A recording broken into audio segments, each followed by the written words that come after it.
করেছিলেন বাম দিকে, কিন্তু এখন ডান দিকে বলতে বলতে ওখানে সঞ্জিত খোড়া তার শট এবং এরই সাথে সাথে ওখানে সোহেল খান থ্রু বল, গোল কি আসবে, শট ওখানে তার আগে রেফারি পতাকা উত্তোলন করে জানিয়ে দিয়েছেন আহমদ মুন্সি।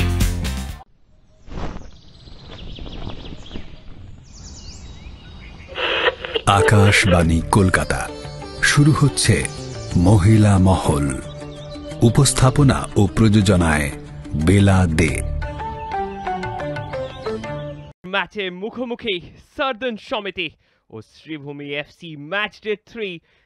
আমরা কিক অফের খুব কাছে এবং এরই সাথে সাথে আমরা কিন্তু ম্যাচের কিক অফে চলে গেলাম। সার্দান সমিতি হলুদ জার্সি পরিহিত মাঠের বাম দিক থেকে ডান দিকে আক্রমণ করবে।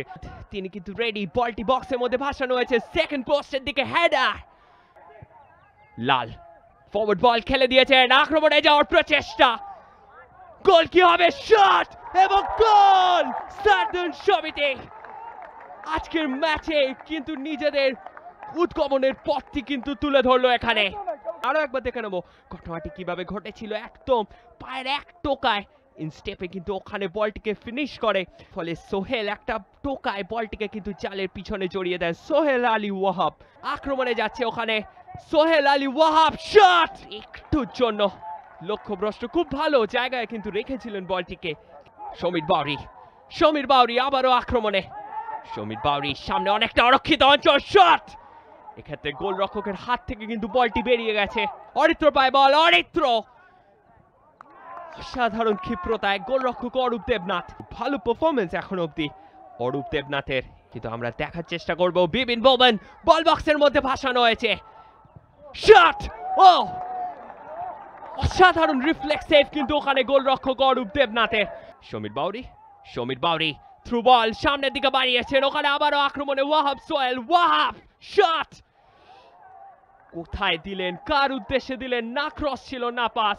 সবচেয়ে বড় কথা, এডমিলসন মার্কাস তার জীবনের ম্যাক্সিমাম ম্যাচ কিন্তু ইস্ট বেঙ্গলের হয়ে খেলছে এবং বলতে বলতে সমীর বাউরি শট, আবারও অসামান্য সেফ কিন্তু ওখানে গোলরক্ষক অভিজিতের। অরিত্র সামনে অনেকটা অরক্ষিত অঞ্চল, অরিত্র কি করলেন, কোথায় করলেন, কিন্তু তার আগে রেফারি ওখানে পেনাল্টির নির্দেশ দিয়েছেন। বল কিন্তু বেরিয়ে গিয়েছিল এবং সেই মুহূর্তে অরিত্রকে যেভাবে গোলরক্ষক অরূপ দেবনাথ ওখানে বাধাটি দিয়েছেন তা কিন্তু একেবারেই বিধিসম্মত হয়নি। হিয়ার গোস বিপিন বোমন শট এবং গোল।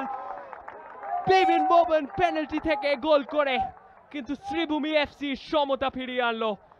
হোয়াট আ গোল ইট ওয়াজ। গোলকিপারকে একেবারে চকমা দিয়ে ওখানে কিন্তু গোল করে বেরিয়ে গেলেন বিপিন বোমন। আবারও আক্রমণে, এক্ষেত্রে থ্রু পাস, গোল কি আসবে, কি করলেন ওখানে সৌরভ দাস। এখানে আরো বেটার করা উচিত ছিল, যেভাবে পাসটিকে বাড়ানো হয়েছিল তা কিন্তু সত্যি প্রশংসনীয়। আহমদ মুন্সি বলটাকে দ্বিতীয় পোস্টের দিকে ভাসিয়েছেন, ওখানে সমীর বারুই এবং গোল। সমীর বারুই একটা অসামান্য ফিনিশ করে দলের স্কোর লাইনটাকে কিন্তু আবারও 2-1 করে দিলেন। গোলকিপার বলের ফ্লাইটটিকে মিস করে এবং সমীর বারুই ওৎপাতা শিকারীর মতো বলটিকে জড়িয়ে দেয় জালে। খুব সুন্দর একটা ডেলিভারি ছিল সেকেন্ড পোস্টের দিকে, গোলকিপার পুরোপুরি বলটা বিট হয়ে যায়। রানাঘারামি একে অপরের মধ্যে বল দেয়া নেয়া করে কিন্তু অসামান্য একটা পারফরমেন্স দিচ্ছে, ওখানে আক্রমণ, গোল শট, এক্ষেত্রেও কিন্তু বল টার্গেটে রাখতে পারলেন না। খেলাটা যখন শুরু হয়েছিল, তিনি যখন মাঠে এসেছিলেন তখন খেলাটা কিন্তু শুরু করেছিলেন বাম দিকে, কিন্তু এখন ডান দিকে বলতে বলতে ওখানে সঞ্জিত খোড়া তার শট এবং এরই সাথে সাথে 2-2 এখানে স্কোর লাইন। সঞ্জিত খোড়া যেটা বলছিলাম, তিনি কিন্তু মাঠে আসার পর থেকেই তার জাদু কিন্তু দেখাচ্ছেন, জনপ্রিয়তার সাথে খেলছেন। ওখানে সোহেল খান থ্রু বল, গোল কি আসবে, শট, কিন্তু ওখানে তার আগে রেফারি পতাকা উত্তোলন করে জানিয়ে দিয়েছেন যে আহমদ মুন্সি অফসাইড পজিশনে ছিলেন এবং তারপরে যে কোনো মুহূর্তে রেফারি কিন্তু লম্বা বাঁশি বাজিয়ে আজকের ম্যাচের কিন্তু জবনিকাপাত ঘটাবেন আকাশ। এবং বলতে বলতে রেফারি ওখানে লম্বা বাঁশি বাজিয়ে জানিয়ে দিলেন আজকের মতো খেলা শেষ। আজকের খেলা শেষে score line Southern Samity 2, Sribhumi FC 2। Extra time.